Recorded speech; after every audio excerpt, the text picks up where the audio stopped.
Caleb from Fremont, California writes in to ask, Pastor John, in a previous episode, you answered the question, how do you process public tragedy? That was episode 85. To which your response was very to the point. God ordains these things to glorify himself through people being outraged at sin and responding to victims with compassion. A follow-up question that I'm now wrestling with is this. How does God ordain evil acts without himself becoming evil?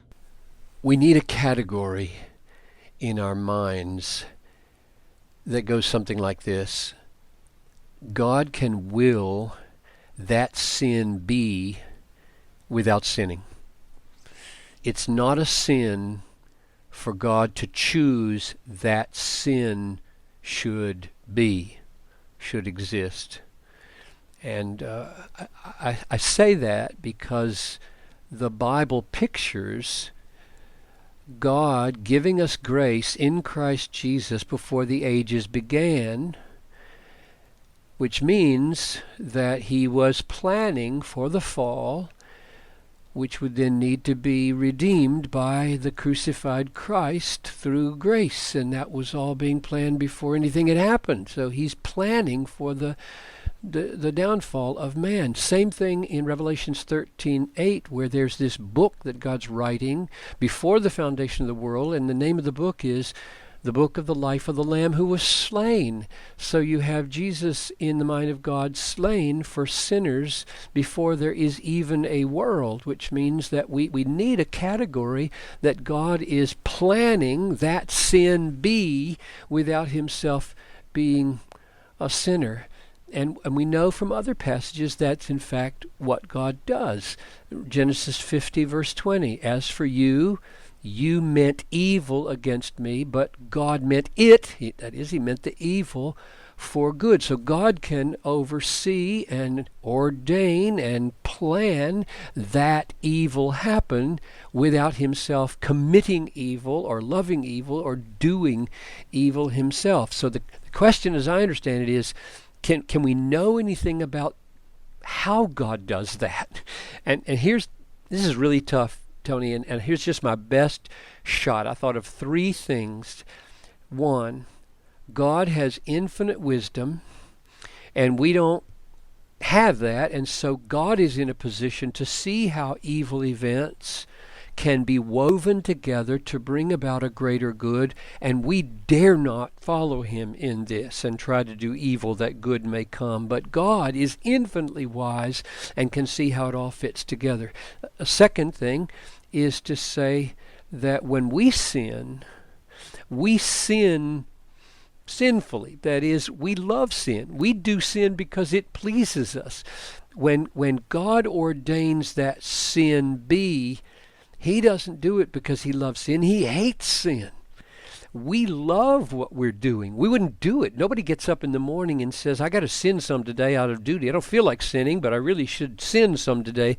We don't ever do that. We embrace sin because it pleases us. God never ordains that sin happen because it pleases him. He is managing something to a much higher end. So his motives and his heart are pure through and through.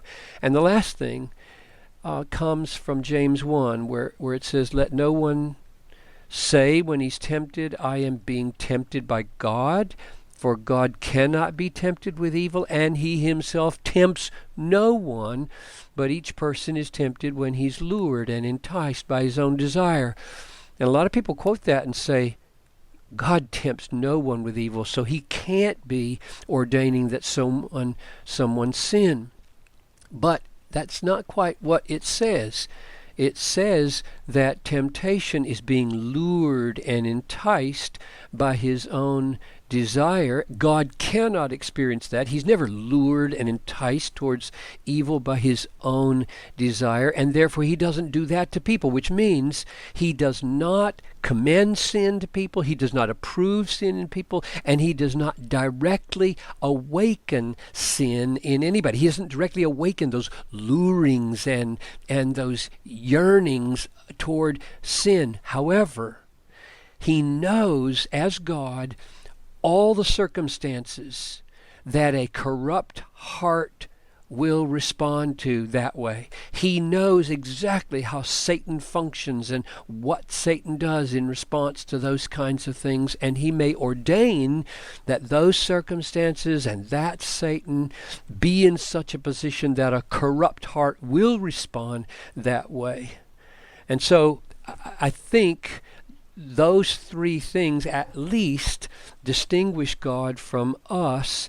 And I should say one other thing about the comfort that God's sovereignty is to us.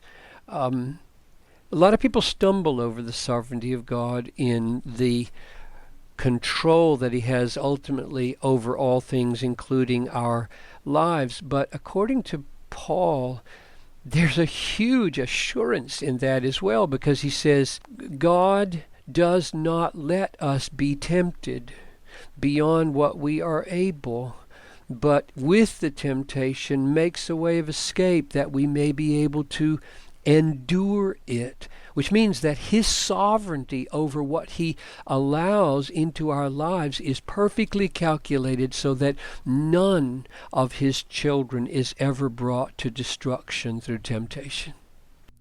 Thank you, Pastor John. And for more on this topic, see Pastor John's book, Desiring God, and especially appendix number 5, which is titled, Is God Less Glorious Because He Ordained That Evil Be? It can be found on pages 352 to 368 of the 25th anniversary edition of Desiring God. And at desiringgod.org, you'll find thousands of other free resources from John Piper. I'm your host, Tony Reinke. Thanks for listening.